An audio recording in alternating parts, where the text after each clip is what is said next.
गुल फेंके हैं औरों के तरफ बल्कि समर भी खाना बरंदाज चमन कुछ तो इधर भी। बिहार में आशा है कि आप अच्छा काम करेंगे। मेरा दल जो है सीमांचल की लड़ाई लड़ रहा है। सीमांचल का दलितों का अकलियतों का जरूर ख्याल रखिएगा कि जब कुर्सी पर बैठता है तो रिश्ते और आंसू के कतरे नहीं नापे जाते बल्कि सच्चाई नापी जाती है।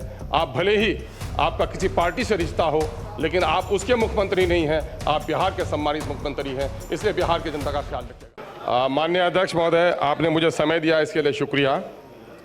लोकतंत्र में जन आदेश का मान और सम्मान किया जाता है और बिहार के जनता ने जो मैंडेट दिया है वो एनडीए के हक में दिया है, इसलिए जो उनका फैसला है मैं उस पर नई सरकार को मुबारकबाद देता हूं और इसलिए मुबारकबाद देता हूं कि ये मेरा निजी फैसला, मैं विपक्ष में हूं लेकिन बिहार की जनता का फैसला उसके हक में आया है।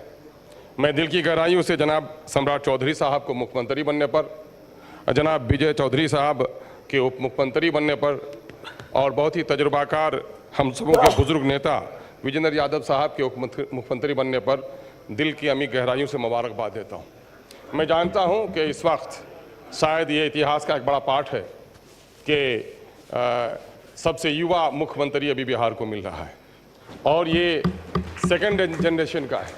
चुनौतियाँ भी काफ़ी हैं और वाक़ईतन नीतीश कुमार जी ने पिछले 20 सालों में 21 सालों में उन्होंने जिस सौहार्दपूर्ण वातावरण को स्थापित रखने का प्रयास किया है, इसको कायम रखना और इसको बेहतर बनाना मैं समझता हूं सम्राट चौधरी साहब और मंत्रिमंडल के सामने में बड़ी चुनौती है।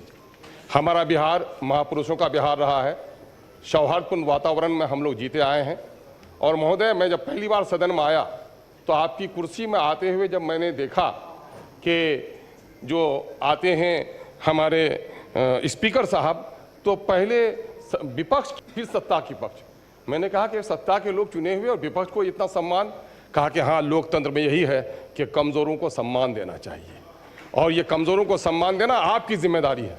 आप बड़ी आशाओं से देखे जा रहे हैं लेकिन बड़े आशंकाओं से भी देखे जा रहे हैं। बिहार में आशा है कि आप अच्छा काम करेंगे और मजबूत इरादे के आदमी हैं, लेकिन बिहार में आपके विपक्षों के जरिए या फिर आपकी छवि को धूमिल करना चाहते हैं या फिर पत्रकारों को अपनी टीआरपी बढ़ाने के लिए ये पेश किया जाता है कि कहीं न कहीं से दलित, कमज़ोर और अल्पसंख्यक लोग आपसे भयभीत हैं। हम आपसे कहना चाहते हैं, मैंने पिछले सदन में भी मैं पिछले मौके से भी कहा था कि मुझे अक्सर ऐसे मौके पर न जाने क्यों प्रेमचंद जी याद आते हैं कि जिन्होंने अपने पंच परमेश्वर में कहा था कि जब कुर्सी पर बैठता है तो रिश्ते और आंसू के कतरे नहीं नापे जाते बल्कि सच्चाई नापी जाती है।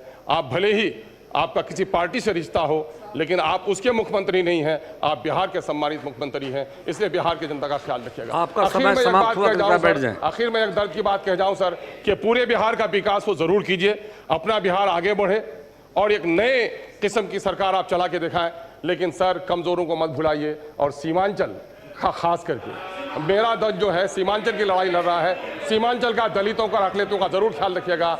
गुल फेंके हैं औरों के तरफ बल्कि समर भी खाना बरंदाज चमन कुछ तो इधर भी। बहुत बहुत शुक्रिया, बहुत बहुत शुक्रिया। माननीय सदस्य श्री अरुण सिंह अपना पक्ष रखें। आपका समय 1 मिनट है अरुण बाबू। अध्यक्ष महोदय, जनता का